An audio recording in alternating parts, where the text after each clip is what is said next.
Accounting की definition पढ़ रहे थे, जो कि हमने कहा था कि हम इस वर्ड के थ्रू पढ़ेंगे। तो चलिए देखते हैं। सबसे पहले आई, आइडेंटिफिकेशन ऑफ फाइनेंशियल ट्रांजेक्शन। सबसे पहले हम ये देखेंगे कि क्या ये ट्रांजेक्शन्स रिकॉर्ड हो सकती है या नहीं। क्या सारी ट्रांजेक्शन रिकॉर्ड हो सकती है? नहीं। कुछ ट्रांजेक्शन्स हम जो है अकाउंट्स में रिकॉर्ड नहीं करते।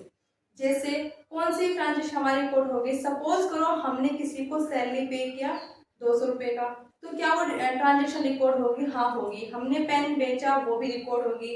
हमने कहीं से प्लास्टिक खरीदी, वो भी रिकॉर्ड होगी।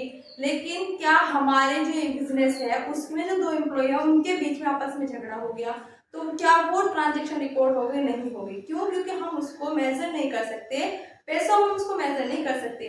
सिर्फ वही ट्रांजेक्शन हमारी रिकॉर्ड होगी जिनको हम पैसों में क्या कर सकते हैं? मेजर कर सकते हैं। ओनली ऑन वही फाइनेंशियल ट्रांजेक्शन जो है हमारे अकाउंट्स में रिकॉर्ड होगी। ठीक है। नंबर 2 है measure of financial transaction in money terms. ठीक है। जो हम फाइनेंशियल जितनी भी हमने फाइनेंशियल ट्रांजेक्शन्स की हैं, अब हम उनको क्या करेंगे? मेजर करेंगे। किसमें? मनी टर्म में। ठीक है। इंडिया में है तो इंडियन करेंसी, अमेरिका में है तो अमेरिका करेंसी, हर देश की अलग अलग करेंसी के अकॉर्डिंग उनको मेजर करेंगे मनी टर्म में। ठीक है। तो कैसे मेजर करेंगे? जैसे कोई पेन खरीदा हमने 10 रुपए में, हम इसकी कीमत लगा सकते हैं। हाँ भाई लगा सकते हैं, कितने? 10 रुपए। तो क्या हो गया? हमने उसको मेजर कर लिया कि भाई हाँ हमने 10 रुपए में पेन खरीदा, तो क्या हो गया? मनी टर्म्स हो गया उसमें मेजर। इसको हम रिकॉर्ड कर सकते हैं। उसके बाद रिकॉर्डिंग ऑफ फाइनेंशियल ट्रांजेक्शन। अब हमने जो ये फाइनेंशियल ट्रांजेक्शन्स है, जितनी भी हमने फाइनेंशियल ट्रांजेक्शन्स की हैं, उनको क्या करेंगे? हम रिकॉर्ड करेंगे। काहे में? Journal proper. जर्नल प्रॉपर एक बुक्स होती है, उसमें हम रिकॉर्ड कर देंगे कि भाई हमने कहाँ से माल लिया, कहाँ से कहाँ, किसको किसको हमने पेन बेचा, कितने हमारे मैन्युफैक्चरिंग एक्सपेंस हुए, सब हम क्या करेंगे? उसे रिकॉर्ड कर देंगे और सब्सिडाइज बुक्स में। ये हम अगले लेक्चर में समझेंगे।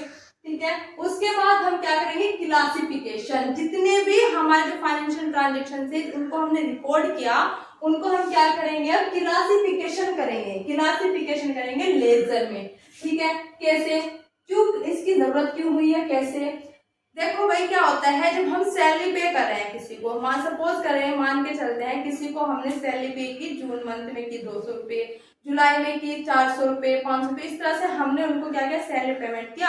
और हमें ये देखना कि भाई लास्ट के साल की जो एंडिंग में है वो हमने कितना सैलरी पे किया। अब हम ये तो नहीं है कि भाई हम जर्नल उठाएंगे, उसमें देखेंगे भाई इस मंथ मैंने इतनी सैलरी पे की, फिर दूसरा हम पेज पलट के देखेंगे इस मंथ में हमने इतनी सैलरी पे की। नहीं, क्या करेंगे? हम उनको एक अलग से अकाउंट बना देंगे, ग्रुप बना देंगे। कहाँ में? ग्रुप बना देंगे,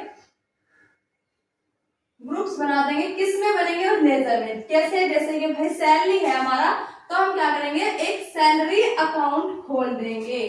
सैलरी अकाउंट हो गया, रेंट अकाउंट हो गया, बहुत सारे जो अकाउंट है जितने भी हम उसमें लेन देन करेंगे उन सब का क्या होगा? हम अलग अलग से एक अकाउंट खोल देंगे। ठीक है। उसके बाद हम क्या करेंगे? Summarize in the books of account. ठीक है। उसके बाद जो हमने ये क्लासिफिकेशन किया है सैलरी का, रेंट का, जिस चीज का भी हमने किया, परचेज का जिनका भी किया, उनको हम क्या करेंगे? अब समराइज करेंगे। क्या क्या बनाएंगे समराइज करते हुए? हम ट्रायल बैलेंस बनाएंगे, पीएल अकाउंट बनाएंगे और बैलेंस शीट बनाएंगे। ठीक है। उसके बाद हम क्या करेंगे? एनालाइज करेंगे। जो हमने ये ट्रायल बैलेंस, पीएल अकाउंट और बैलेंस शीट बनाया, इसको हम एनालाइज करेंगे। एनालाइज में हम क्या देखेंगे कि भाई हाँ मेरा बिजनेस जो है वो अच्छा चल रहा है, नहीं चल रहा, कौन से खर्चे जो है वो मैं अपने कंट्रोल में कर सकता हूँ मैन्युफैक्चरिंग के, क्या मेरी कॉस्ट आनी चाहिए, कितनी मेरी कॉस्ट आई है। ठीक है। मुझे कॉस्ट कम करने के लिए क्या क्या करना चाहिए।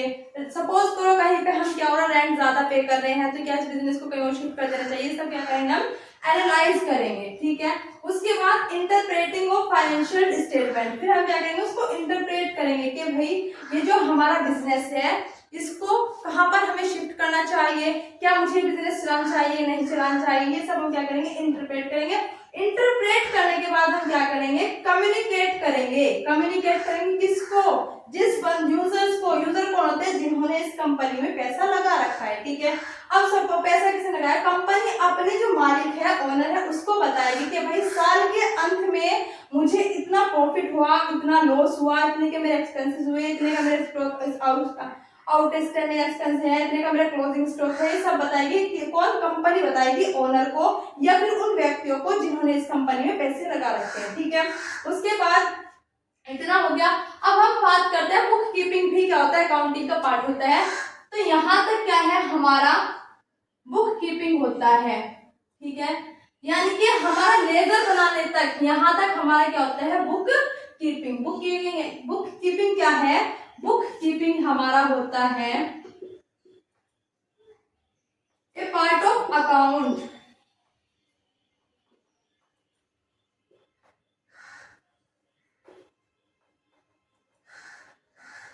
ठीक है, ये हमारा अकाउंट का क्या होता है पार्ट होता है।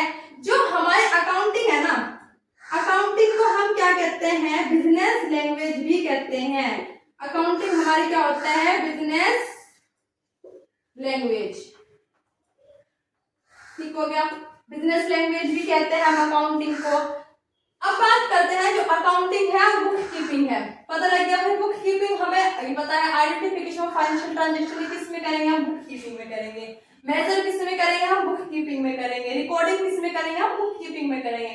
क्लासिफाइंग किस में करेंगे, हम बुक कीपिंग में करेंगे। लेकिन हम समराइज करेंगे, ट्रायल बैलेंस हो गया, पेयर हो गया, इनको जो हम समराइज करेंगे कहाँ में करेंगे, अकाउंटिंग में करेंगे। अकाउंटिंग में ये समझ में बनाते हैं, अकाउंटिंग में trial balance, PL account, balance sheet accounting में बनाएंगे।